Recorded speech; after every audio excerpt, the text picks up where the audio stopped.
अस्सलाम वालेकुम, मेरा नाम आरफा शाह नवाज है और आज मैं अपने अबू का इंटरव्यू लेना चाहती हूँ on real estate. So guys, welcome to Imlaq or meet my daughter. She's a 14-year-old who's still studying, लेकिन चूंकि she belongs to a household which is into real estate investments and consultancy, तो उसका काफ़ी interest था and we are both actually suffering from COVID. और चूंकि हम बैठे हुए थे, so we thought कि why not make some videos and educate the youngsters as well, जो रियल एस्टेट के बारे में जानना चाहते हैं, तो उनको हम थोड़ा सा रियल एस्टेट से एजुकेट भी करें. So इससे काफ़ी सारे क्वेश्चंस हैं. I thought would be fine if we made a video out of it और उसमें जो भी इसके रियल एस्टेट से रिलेटेड क्वेश्चन है वो आंसर करें. Maybe that will help the new young generation which is coming up और जिनको आज से 5 साल बाद 10 साल के बाद रियल एस्टेट में इन्वेस्टमेंट्स करनी होगी.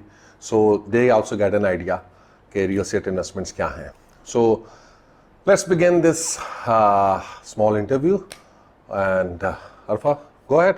तो बाबा मेरे बहुत सिंपल से क्वेश्चंस हैं, Okay.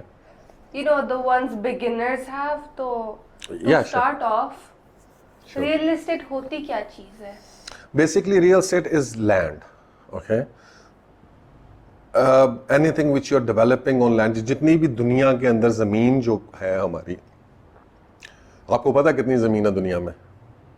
पर खुश ज़मीन जिसको आप कहते हैं, that is all actually real estate.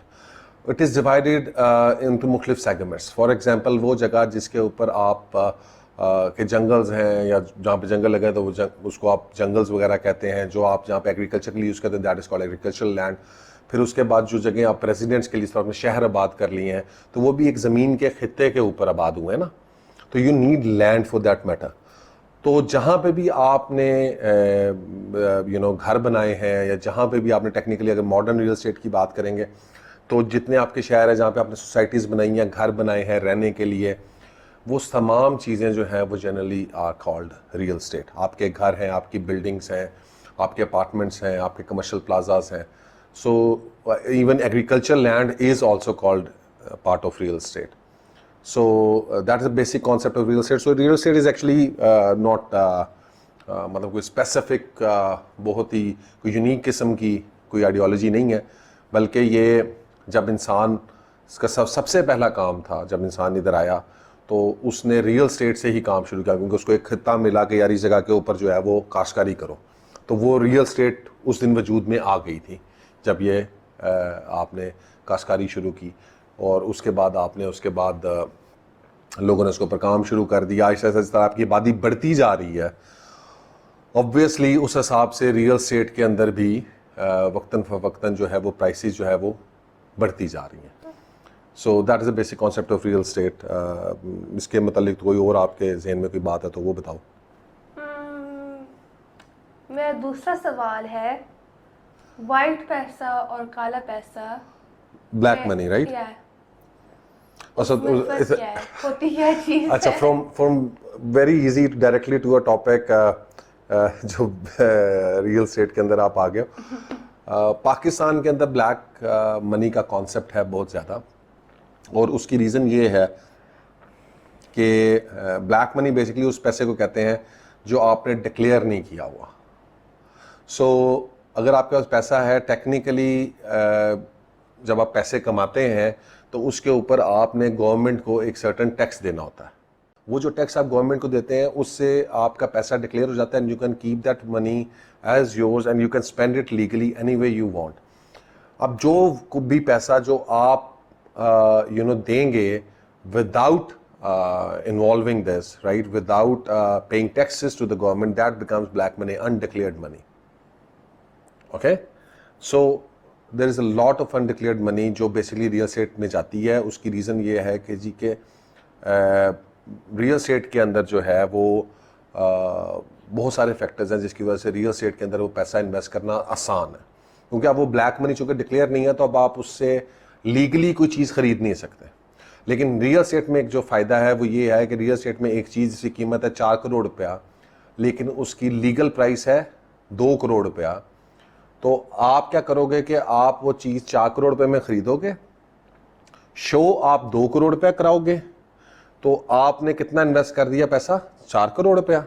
तो 2 करोड़ रुपए आपने वो इन्वेस्ट कर दिया जो आपके पास ब्लैक मनी थी, जो अनडिक्लेयर थी, इसके ऊपर आपने टैक्स नहीं दिया। सो लॉट ऑफ बिजनेसमैन इन पाकिस्तान और अदर पीपल जो टैक्स पे नहीं करते और अवॉइड करते हैं टैक्स पे करने से, वो ये जो इसको ब्लैक मनी या अनटैक्स मनी जो है, इसको जो है वो they invest in real estate because it is a easy way to make money you know through this, क्योंकि इसको आपको जाहिर नहीं करना पड़ता। और जब ये इसको बेचते हैं तो चूंकि रियल एस्टेट के ऊपर कैपिटल गेन कम है, ठीक है, टैक्सेशन का एक पूरा निज़ाम है, obviously this would be a complete topic in itself, जो हम कभी बाद में डिस्कस करेंगे। बट जो पैसा आपने डिक्लेयर किया हुआ है, जिसके ऊपर आपने टैक्स दिया हुआ, वो टेक्निकली वाइट मनी है। जो पैसा आपने डिक्लेयर नहीं किया वो ब्लैक मनी है। और रियल एस्टेट के अंदर ब्लैक मनी को इन्वेस्ट करना आसान है, इसलिए बहुत सारे लोग रियल एस्टेट में ब्लैक मनी इन्वेस्ट करते हैं और they make a lot of money out of it. But there is a certain stigma behind black money. आप वो एक्सप्लेन कर सकते हैं? ऑब्वियसली स्टिग्मा तो है ना जी। ब्लैक मनी मीन्स कि आपने इसके ऊपर टैक्स नहीं दिया, it's an illegal money obviously. अब ब्लैक मनी के दो जराए हैं, एक है जी कि अनटैक्स है, वो भी ब्लैक है कि मैं कारोबार कर रहा हूँ, मैंने बचाया 2 करोड़ रुपया, शो मैंने कराया 1 करोड़ रुपया, टैक्स मैंने दिया 1 करोड़ रुपये का, 1 करोड़ रुपया मेरे पास ब्लैक आ गया, ठीक है। ये एक black type of black money है। दूसरी टाइप ऑफ ब्लैक मनी ये है कि जनाब मैं रिश्वत लूँ और चूंकि मेरे पास वो एसेट्स नहीं है कि मैं शो करा सकूँगा। मैं unfortunately in Pakistan obviously this is one of the biggest dilemmas we are facing as a nation, that is corruption. तो बहुत सारे जो हमारे पीपल जो पब्लिक ऑफिस स्पेशली में जो बैठे हैं, वो क्या करते हैं कि जनाब वो कामों में चीज़ों को उसको करने के लिए दे ऑब्वियसली मैनिपुलेट, वो लोगों से लेते हैं पैसा, जिसमें पॉलिटिशियंस भी शामिल हैं, ब्यूरोक्रेट्स भी शामिल हैं, और भी इस तरह के जो पब्लिक ऑफिस जिसके पास भी अपॉर्चुनिटी है। तो बहुत कम लोग हैं जो नहीं करते, तो ज़्यादातर लोग ये काम करते हैं। तो ऑब्वियसली वो पैसा भी सारा ब्लैक है बिकॉज वो उसको डिक्लेयर नहीं कर सकते ना। देखें, आपको पैसा डिक्लेयर करने के लिए आपको ये साबित करना है कि ये जो पैसा है ये मैंने कमाया कैसे। अगर मेरे पास कमाई का जरिया नहीं है तो वो पैसा किधर गया, वो ब्लैक मनी है, ठीक है। तो there is obviously stigma behind it, but when in Rome do as the Romans do, but everyone knows कि ये पैसे हैं, लोग इसको इन्वेस्ट करते हैं। And you know real estate जो है वो इस वक्त सबसे बड़ा हब बन गया है ब्लैक मनी की इन्वेस्टमेंट का। इसी वजह से जो FATF है और जो IMF है वो बड़ा स्ट्रिक्ट हुए हैं आजकल इसके बारे में कि जनाब रियल एस्टेट को जो है आप रेगुलेट करें और इसमें ब्लैक मनी की इन्वॉल्वमेंट को कम से कम करें, ठीक है, ताकि पाकिस्तान के जो है, और ये ऑब्वियसली इसी वजह से काफ़ी पॉलिसीज़ आगे चल के चेंज भी होंगी, तो देखें क्या होता है। ठीक है, मेरा तीसरा सवाल, रियल एस्टेट की प्राइसेस ऊपर कैसे जाती हैं और नीचे भी? अच्छा, ये रियल एस्टेट पहले ऊपर जाती क्यों है, पहले तो एक बात हम इसको देखें। वजह ये है कि एक छोटा सा बेसिक कॉन्सेप्ट समझें कि for example there is a limited piece of land.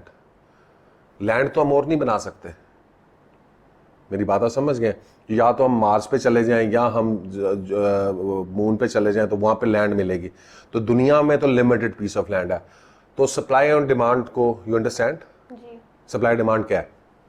That was actually another question I road.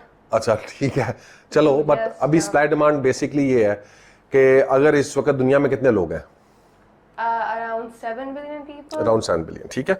सो आज अगर ये 7 बिलियन ना हो, लेट सपोज कि ये आज 30 बिलियन हो जाए, तो हर बंदे के हिस्से में जो लैंड आएगी वो कम हो जाएगी। बट 30 बिलियन तो एग्जाम्पल 30 बिलियन।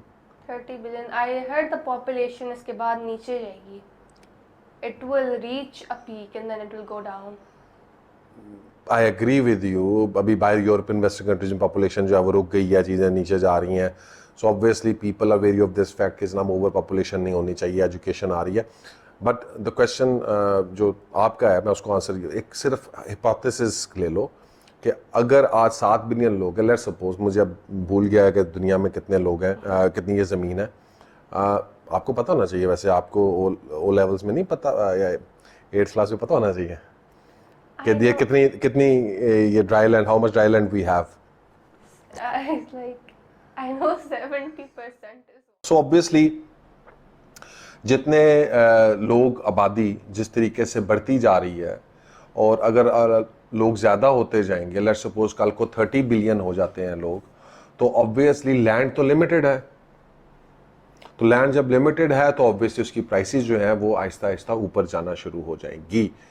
सिमिलरली अगर आप पीछे चले जाएं तो अगर आप इंडस्ट्रियल एज की बात करें 19वीं सेंचुरी के अंदर, तो 19वीं सेंचुरी में और उससे पहले हमारा पॉपुलेशन बूम इतना ज़्यादा नहीं था, population was growing pretty steadily अगर आप पॉपुलेशन का चार्ट स्टडी करें। बट आफ्टर इंडस्ट्रियल एज और स्पेशली 20th सेंचुरी में जाके मेरा ख्याल है मैं स्टडी का था somewhere in the 20th century जो है वो हम आज से 100-125 साल पहले हम 1-1.5 बिलियन ही थे, but with in the last 100 years हमने फिनोमिनली ग्रो किया, यानी 300-400 टाइम्स 500 टाइम्स हम ग्रो करके नाउ भी 7-7.5 बिलियन या 8 बिलियन के करीब होने जा रहे हैं। तो सिमिलरली उससे क्या हो रहा है कि पर पर्सन लैंड जो है वो कम होती जा रही है, और इसी वजह से आपको लैंड के अंदर एक मेजर जो है वो How do you find plots to sell था सवाल। ठीक है, अब मैं बताता हूँ आपको। सो लैंड जो है वो आपको ज़्यादा से ज़्यादा वो कम होती जा रही है for the number of people, और लैंड की प्राइसेस जो है वो उस वजह से बढ़ती जाती है। Simple supply and demand plus obviously जो अर्बन एरियाज़ हैं जहाँ पे लोग ज़्यादा हैं वहाँ पे ऑब्वियसली प्राइस की ज़्यादा है, जहाँ पे लोग कम है वहाँ पे प्राइसेस कम है। जी मेरा अगला सवाल है what is stock and demand. आपने पहले से Supply and आंसर कर demand. दिया। Supply and demand, stock and demand, it's basically the same thing. Okay, supply and demand आपको पहले बताया था, it's just like you know अगर एक जगह है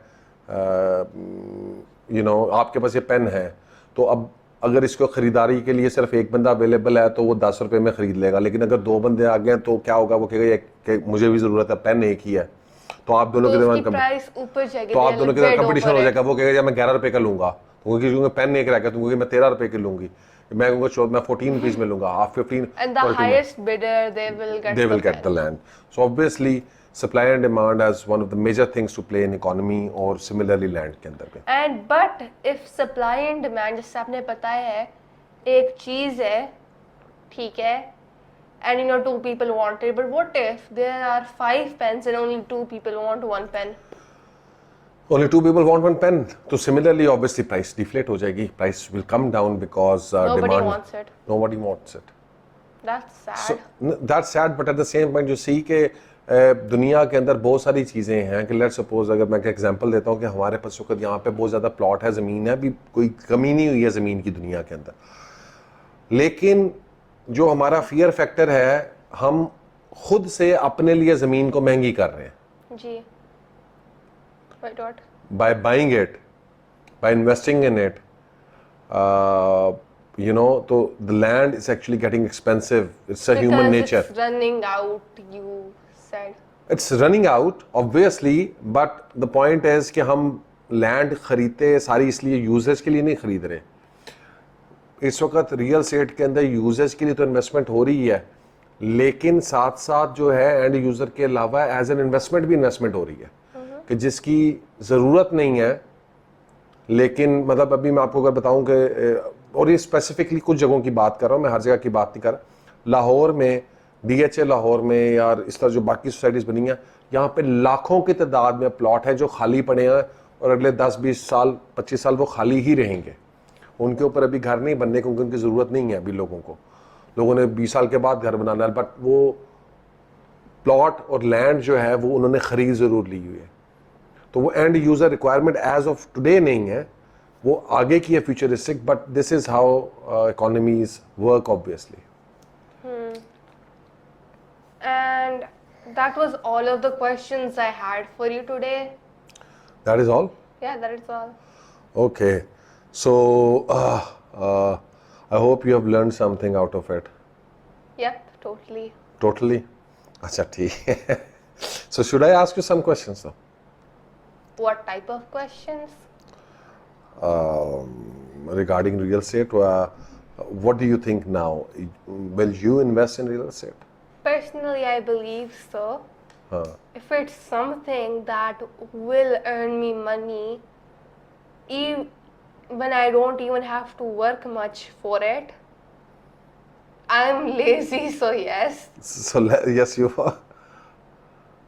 Yeah. Yeah, you will invest in it. Okay, that's good.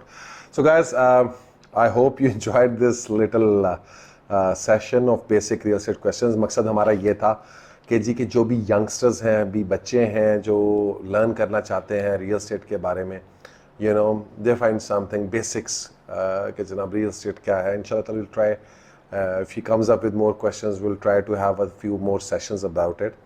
और you can motivate those people. I think real estate में जो सबसे अच्छा टाइम है इन्वेस्ट करने का, वो जितना अर्ली आप इन्वेस्टमेंट करना शुरू कर देंगे उतना बेहतर है आपके लिए, because it's all about real estate investment and the time. The more time you spend investing in real estate, the more money you make. It's get doubled and tripled. Example ले लें, हमारा जो 1 crore चैलेंज है, you know, that's something very interesting. So There's a 1 crore challenge. yeah, there is 1 crore challenge. So is there a So we will make another video is for there that. a We will one make another video yeah, for that. Yeah, but is there a 1 Arab challenge? Actually, it's a 1 billion challenge. We're making 1 crore challenge means that if you have 1 crore rupees and you invest in real estate smartly, you can make 2 billion in 30 But years. why is it called a 1 Arab? I What? mean 1 crore challenge. Because it starts with 1 crore. Yeah, you know, we're gonna discuss this later, I guess. It starts with 1 crore. But why is it a challenge? Huh? Why is it a challenge? To turn 1 crore into 2.3 billion. Who's gonna play the challenge? Why not? It's not a challenge. It's not a challenge for us, not for you. It's something which we believe we can do. Because if we invest smartly in real estate, we make 20% money. You can actually, in 30 years time frame, you can make 2 billion from 1 crore. So that's a lot of money. And अगर आप जल्दी start करते हो, let's suppose अगर आप 20 साल की उम्र में स्टार्ट करते हो, 1 crore रुपए लगाते हो, तो by the age of 50 you will be a billionaire. You even make more money. You couldn't have bought a plot for me when I was younger. Okay, now I'm so sorry for that. So guys, that's all. I hope you enjoyed this session. Take care and Allah I Hafiz. would have been a billionaire by now.